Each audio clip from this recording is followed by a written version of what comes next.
If I wanted America to fail, to follow, not lead, to suffer, not prosper, to despair, not dream, I'd start with energy. I'd cut off America's supply of cheap, abundant energy. I couldn't take it by force, so I'd make Americans feel guilty about using the energy that heats their homes, fuels their cars, runs their businesses, and powers their economy. I'd make cheap energy expensive, so that expensive energy would seem cheap. I would empower unelected bureaucrats to all but outlaw America's most abundant sources of energy.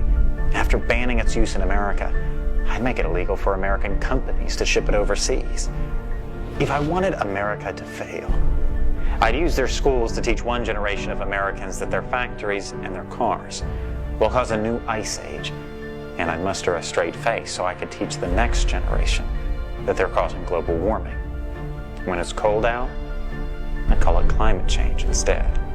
I'd imply that America's cities and factories could run on wind power and wishes. I'd teach children how to ignore the hypocrisy of condemning logging, mining, and farming while having roofs over their heads, heat in their homes, and food on their tables. I would never teach children that the free market is the only force in human history to uplift the poor, establish the middle class, and create lasting prosperity.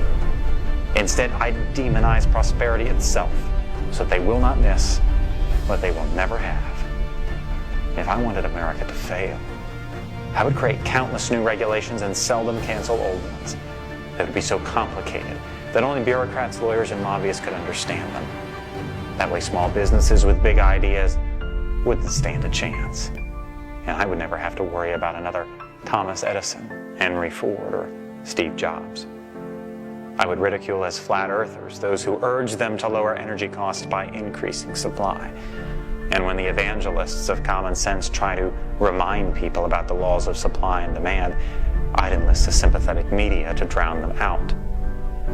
If I wanted America to fail, I would empower unaccountable bureaucracy seated in a distant capital to bully Americans out of their dreams and their property rights. I'd send federal agents to raid guitar factories for using the wrong kind of wood. I'd force homeowners to tear down their own homes built on their own land.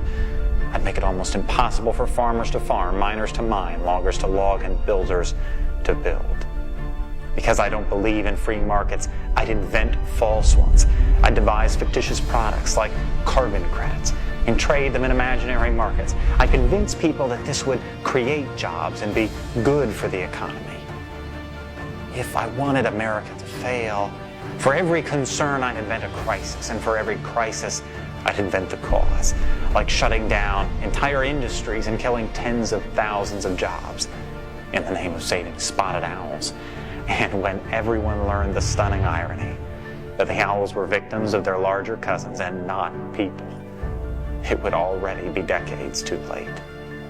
If I wanted America to fail, I'd make it easier to stop commerce than to start it, easier to kill jobs than create them, more fashionable to resent success than to seek it.